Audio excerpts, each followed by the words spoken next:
नमस्कार, आदाब, सत श्री अकाल, जय भीम, जोहार। मेरा नाम है नवीन कुमार। कौन कहता है कि हिंदू आतंकवादी नहीं होते? होते हैं, और बिल्कुल होते हैं। जो लोग मुसलमानों से नफरत के मारे अपने ही धर्म के छोटे छोटे बच्चों तक को मार देना चाहते हैं, उन्हें आप सनातनी कहेंगे या आतंकवादी? आप खुद सोचकर देख लीजिए। कल्पना से भी बाहर की बात लगती है ये। कोई ऐसा कैसे कर सकता है? लेकिन यह सच है।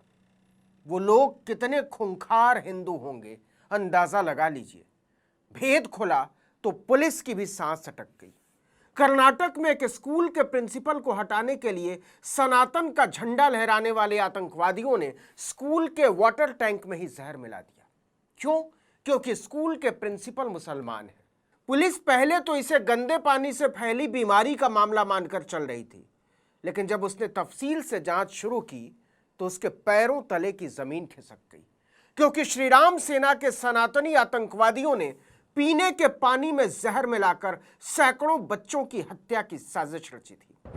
मामला कर्नाटक के बेलगावी जिले का है। पुलिस ने बताया कि जिले के एक सरकारी स्कूल के मुस्लिम प्रधानाध्यापक को हटाने के लिए स्कूल के पीने के पानी के टैंक में ही जहर मिला दिया गया। इसे लेकर भाजपा समर्थक हिंदू दक्षिणपंथी समूह के एक नेता समेत 3 लोगों को गिरफ्तार किया गया।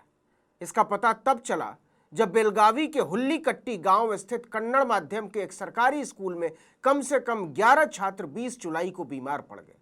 सबकी बीमारी के लक्षण एक थे: उल्टी, दस्त और चक्कर।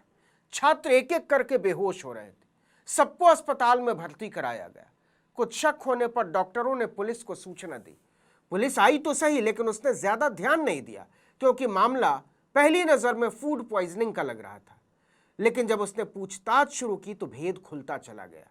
इस पूरी घटना के पीछे मुसलमानों से छिपी नफरत का ऐसा चिट्ठा सामने आया जिसके बारे में आप सोचना भी नहीं चाहेंगे, कोई नहीं सोचना चाहेगा। पुलिस जांच के दौरान पता चला कि स्कूल के पीने के पानी के टैंक में कीटनाशक मिला दिया गया था। पुलिस ने 1 अगस्त को इस मामले में 3 लोगों, सागर पाटिल, कृष्णा मदार और मगन गौड़ा पाटिल को हिरासत में लिया। पूछताछ के दौरान उन्होंने पुलिस को बताया कि वे स्कूल के प्रिंसिपल से नफरत करते हैं, क्योंकि वो धर्म से मुसलमान हैं और वो नहीं चाहते कि कोई मुसलमान उनके इलाके के किसी स्कूल का प्रिंसिपल हो। इसलिए उसे फंसाने के लिए स्कूल के वाटर टैंक में कीटनाशक मिला दिया, जहर मिला दिया। उन्हें लग रहा था कि इससे स्कूल के बच्चे बड़े पैमाने पर बीमार पड़ेंगे। इसका दोष स्कूल के मुसलमान प्रिंसिपल पर जाएगा। लेकिन जरा सोच कर देखिए, इस चक्कर में बच्चों की जान भी जा सकती थी, किसी की आंख की रोशनी जा सकती थी, अभी भी जा सकती है। इस साजिश का मास्टरमाइंड है हिंदू दक्षिणपंथी समूह श्रीराम सेना का तालुका यानी सब डिविजनल अध्यक्ष सागर पाटिल। वो मुसलमानों से बुरी तरह नफरत करता और चाहता था कि स्कूल के मुस्लिम प्रिंसिपल पर गंभीर आरोप लगे और फिर या तो वो सस्पेंड कर दिए जाएं और नहीं तो उनका कहीं और ट्रांसफर हो जाए।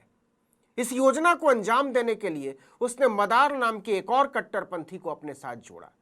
बेलगावी के एसपी भीमाशंकर गुलेड़ के मुताबिक मदार शुरू में इस गंदे काम के लिए नानुकुर कर रहा था, लेकिन फिर उसने उसे दूसरे समुदाय के एक आदमी के साथ संबंधों को लेकर ब्लैकमेल करना शुरू किया।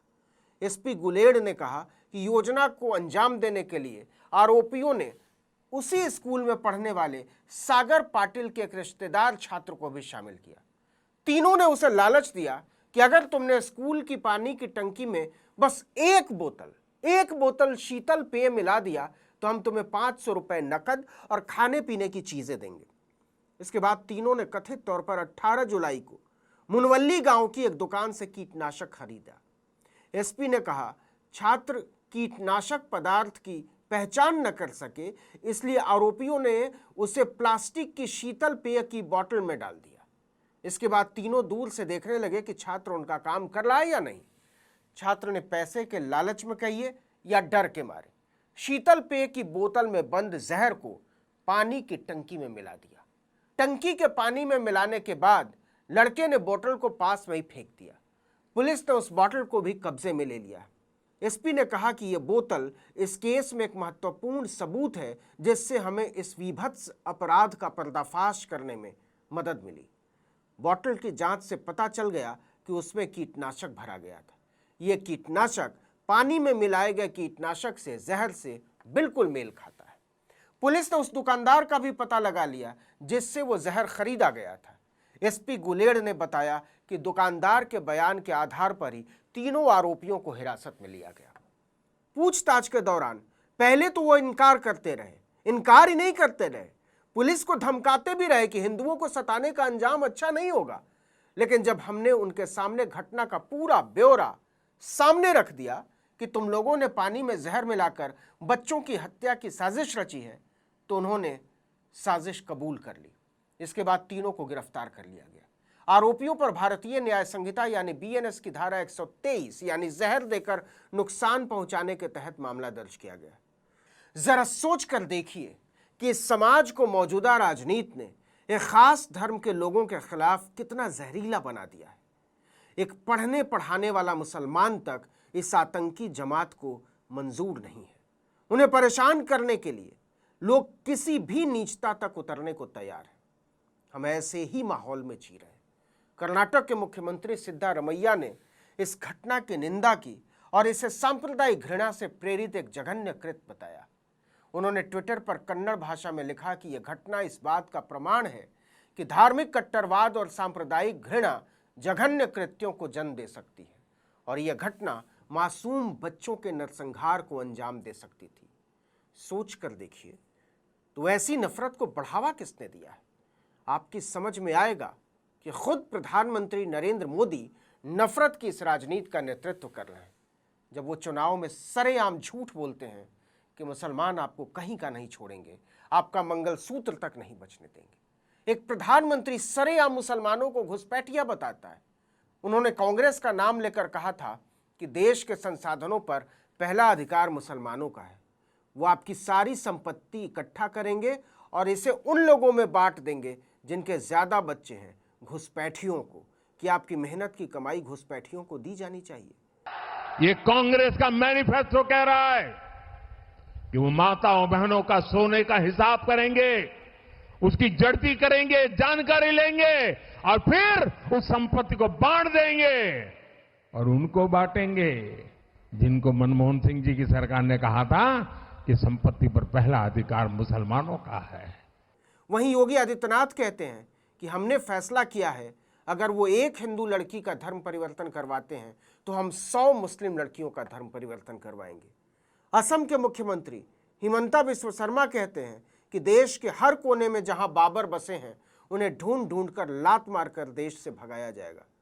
तो जहां प्रधानमंत्री से लेकर राज्यों के मुख्यमंत्री तक संविधान की कसम खाकर खुलेआम नफरत के नारे उछालते हो, वहां अगर 3 आतंकियों ने स्कूल के पानी की टंकी में जहर ही मिला दिया तो क्या हो गया? आपको क्या लगता है ये सिलसिला यहीं खत्म हो जाएगा? सवाल ही नहीं उठता। इस वीडियो में इतना ही, लेकिन अगर आपने आर्टिकल 19 इंडिया को अब तक सब्सक्राइब नहीं किया तो फौरन कर दीजिए। बेल आइकॉन दबाइए, घंटी जैसी आकृति लाइक कीजिए और कमेंट करके बताइए हमारा वीडियो आपको कैसा लगा। हमारा ट्विटर हैंडल है article19_India और मेरा ट्विटर हैंडल है नवीन जर्नलिस्ट। नमस्कार।